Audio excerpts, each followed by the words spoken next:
কবরে মাটি দেওয়ার সময় কি শুধু ডান হাত দিয়ে দিতে হবে নাকি উভয় হাত দিয়ে দেওয়া যাবে?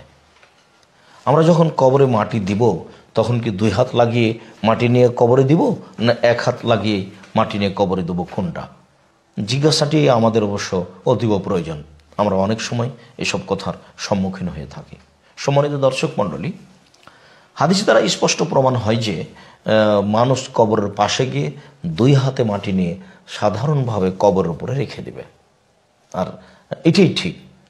যদিও এদেশে অনেক প্রথা আছে, মানুষ বেশি হলে ডালিতে করে কবর মাটি নিয়ে সবার হাতে ছয়ে নিয়ে কবরের উপরে রাখে, যা নেহায়াত অন্যায়, বিদআত, হারাম। সাথে সাথে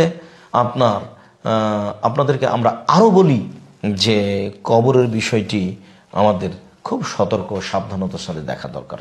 কেননা এখানে যেমন রয়েছে শিরক তেমন রয়েছে বিদআত, যেমন রয়েছে শিরক তেমন রয়েছে যে বিদআত। যেমনভাবে কবর দেওয়ার পরে চতুর্দিকে আমরা দাঁড়িয়ে হাত তুলে দোয়া করতে আরম্ভ করি, যা বিদআত। অথচ একটু আগেই রাসূল সাল্লাল্লাহু আলাইহি সাল্লাম লম্বা করে জানাজার দোয়া পড়েছেন, সেটা আমরা পড়লাম।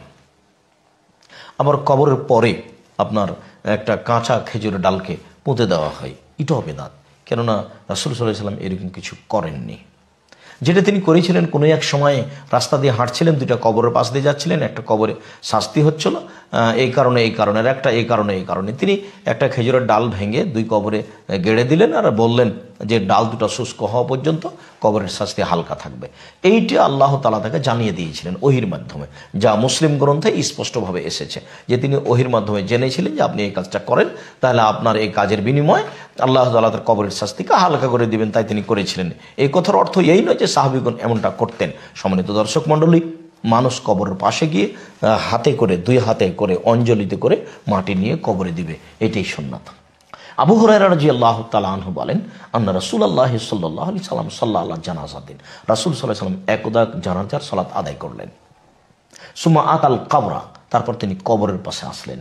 ফা আহসা আলাইহি মিন কিবালি রাসিহি সালাসান, তারপর তিনি তার মাথার দিকে গিয়ে তিন অঞ্জলি মাটি নিয়ে, দুই হাত দিলে অঞ্জলি হয়, তিন অঞ্জলি মাটি নিয়ে রাজশাহী চাঁপাইনবাবগঞ্জের ভাষায় তিন খাবল মাটি নিয়ে তিনি কবরের উপরে চাপিয়ে দিলেন।